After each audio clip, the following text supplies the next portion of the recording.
पूज्य बापू जी ने जब गुरुकुल की स्थापना की थी तो उसके लिए गुरुदेव के कुछ लाइन्स हैं। आज लौकिक शिक्षा देने के लिए तो बहुत सारे स्कूल हैं, लेकिन गुरुकुल का उद्देश्य केवल लौकिक शिक्षा देना ही नहीं है।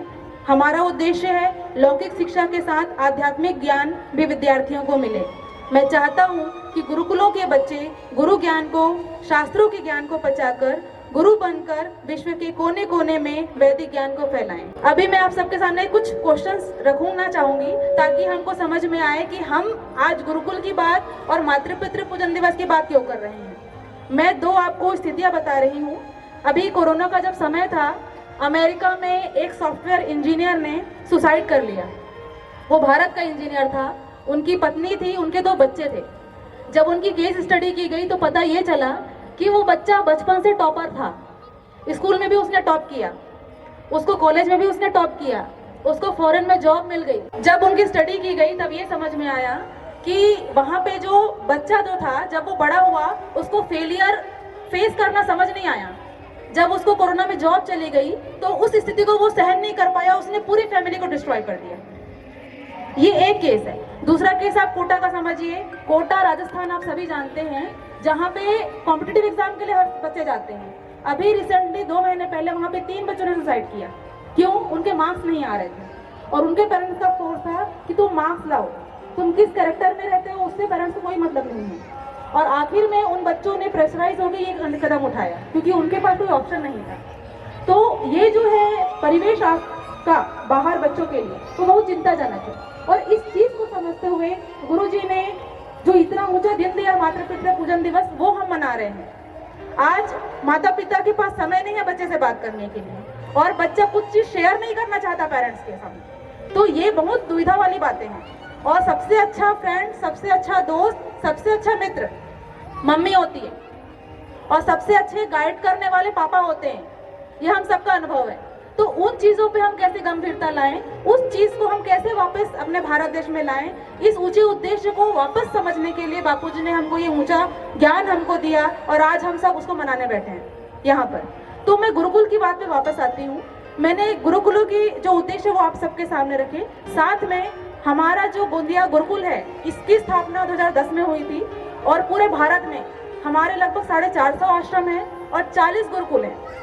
उसमें से कई रेसिडेंशियल स्कूल्स भी हैं और कई नॉन रेसिडेंशियल हैं। उसमें से गोंदिया जो है वो नॉन रेसिडेंशियल है, हमारी हॉस्टल फैसिलिटी नहीं है। लेकिन जो मूल उद्देश्य है गुरुकुलों का वो समान है। मम्मी आके मुझे बोली कि मैं बच्चे को फोन नहीं देती हूँ तो बच्चा दीवार पे सिर पीटता है, आप समझाओ इसको। ये रियल केस है जो मेरे सामने आया है, यही गोंदिया की बात है। बच्चे दीवारों से सिर पीटते हैं, ये मोबाइल एडिक्शन है।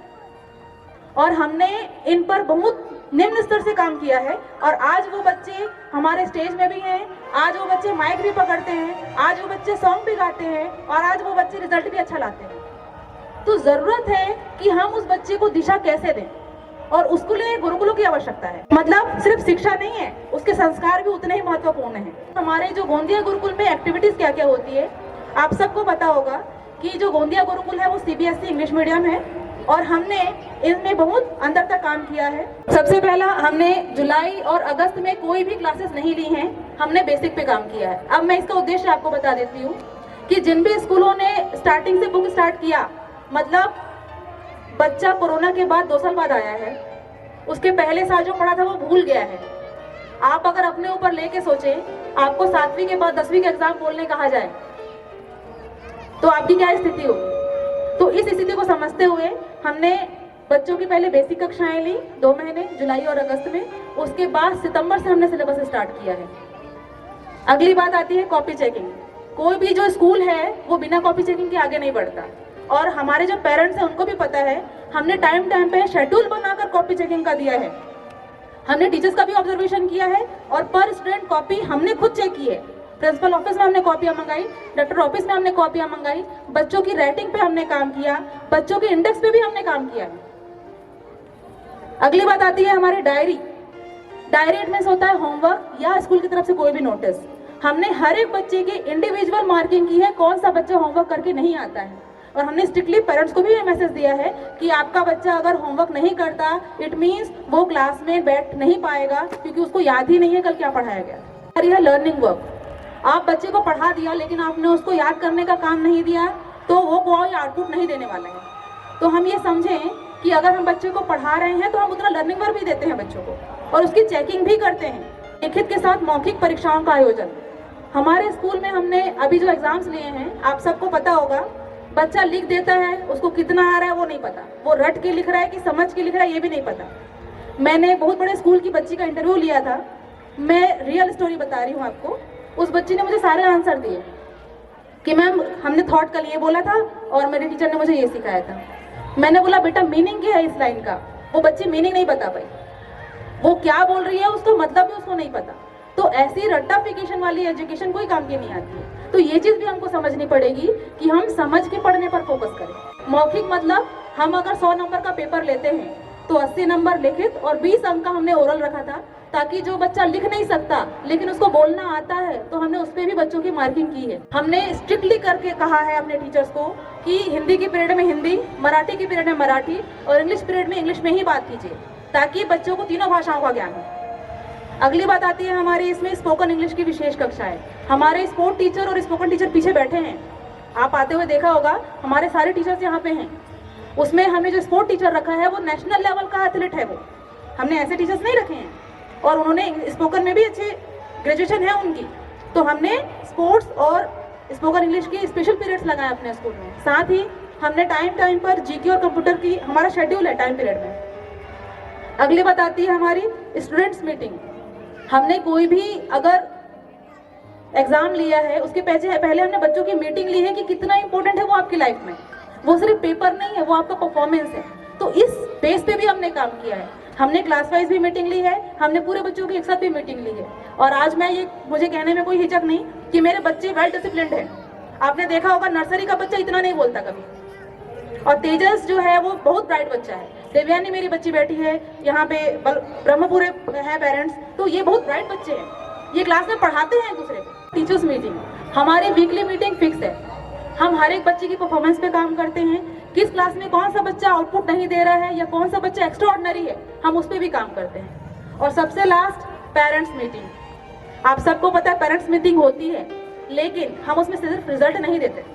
हमारे पेरेंट्स यहाँ पे जो बैठे हैं उन सभी को पता है हम बच्चों के घर में कैसी केयरिंग हो, इस पे भी हम उनसे डिस्कशन करते हैं कि आप बच्चों को जोर से मत डांटिए, उसके साथ टाइम बिताइए, उसको पूछिए कि खाना खाया कि नहीं खाया। तो ये सारी चीजें जो है वो काउंसलिंग का पार्ट है और हम एकेडमिक पे ये काम भी करते हैं। दीपक सजाओ प्रतियोगिता, गीता जयंती, हिंदी दिवस, शिक्षक दिवस, पौधारोपण, बाल दिवस, ड्राइंग कंपटीशन, स्पोर्ट्स डे, साथ ही शपथ ग्रहण समारोह। अब ये शायद क्लियर ना हो तो मैं इसमें एक शब्द कहना चाहूंगी। शपथ ग्रहण समारोह मतलब जैसे बड़े बड़े कॉलेजेस में कॉलेज प्रेसिडेंट बनता है बच्चा, वैसे ही हमने स्कूल में भी स्कूल बॉडी बना के रखी है, जिसमें school president, school vice president, school secretary, vice secretary, हमने ये टीम बनाई है। और उनका जो ओथ सेरेमनी था, शपथ ग्रहण समारोह, हमने वो भी ऑर्गेनाइज किया था। साथ में इसमें मातृ पितृ पूजन दिवस आप सभी को पता है, और सबसे हमारा ब्राइट प्रोग्राम जो था वार्षिकोत्सव संस्कृति 2023, ये हमने ऑर्गेनाइज किया था रिसेंटली 5 फरवरी को, जिसमें आप सभी को पता है कि आदरणीय विनोद अग्रवाल जी और राजेंद्र जैन जी हमारे मुख्य अतिथि थे। उनके ही हाथों से दीप प्रज्वलन और सड़क का उद्घाटन का कार्य हुआ था। और सबसे लास्ट में बस आप लोगों से यही कहना चाहूंगी, शिक्षा सब जगह मिलती है, शिक्षा सब जगह मिलती है, संस्कार आप हर जगह नहीं दे सकते। बस ये है कि ये बात हमको समझने में 10 साल गुजर जाते हैं जब बच्चा हमसे बदतमीजी करना शुरू करता है। और गुरुकुल मतलब जब ध्यान का स्थान तो है ही, लेकिन उसके पहले वो शिक्षा का केंद्र है, क्योंकि वो गुरुकुल है। और प्राचीन काल में गुरुकुल मतलब शिक्षा केंद्र होता था। तक्षशिला, नालंदा आपने सुना है, वहां से पढ़ा हुआ बच्चा एरोनॉटिक्स में या किसी भी ज्ञान के क्षेत्र में कम नहीं रहा। तो ऐसे ही गुरुकुलों के पढ़े हुए बच्चे भी किसी क्षेत्र में कम नहीं हैं। आप पता कर सकते हैं, हमारे गुरुकुलों से पढ़े हुए बच्चे इंजीनियर्स हैं, डॉक्टर्स हैं।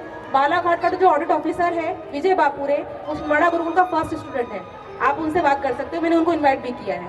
मेरे 3 स्टूडेंट डॉक्टर हैं, रांची में, बेंगलोर में और मुंबई में। तो ये बात नहीं है कि सिर्फ हम आध्यात्मिकता में ही फोकस करते हैं, हम एजुकेशन में भी उतना ही फोकस करते हैं जो उद्देश्य है बापूजी का। तो कभी भी आपको अगर ऐसा लगे तो आप जरूर गुरुकुल में आइए, आप हमारे बच्चों का शेड्यूल देखिए, उनको ऑब्जर्व करिए और उनसे अपने बच्चों को भी आप सिखाइए कि कैसे हम इस फोन एडिक्शन से दूर हो सकते हैं। घर का खाना खाने के लिए भी हमने काम किया है कि बच्चे घर का भी खाना खाएं। तो ये बहुत छोटी छोटी चीजें हैं जो संस्कार पक्ष को बहुत दृढ़ करती हैं, है ना। तो हम सब गुरुजी की सेवा में हैं और बड़ों के मार्गदर्शन में हैं। हमारे समिति के जो सभी मेंबर हैं उन सभी के साथ हम मिलकर काम करते हैं। अंत में मैं आप सभी को धन्यवाद कहना चाहूंगी। हरिओम।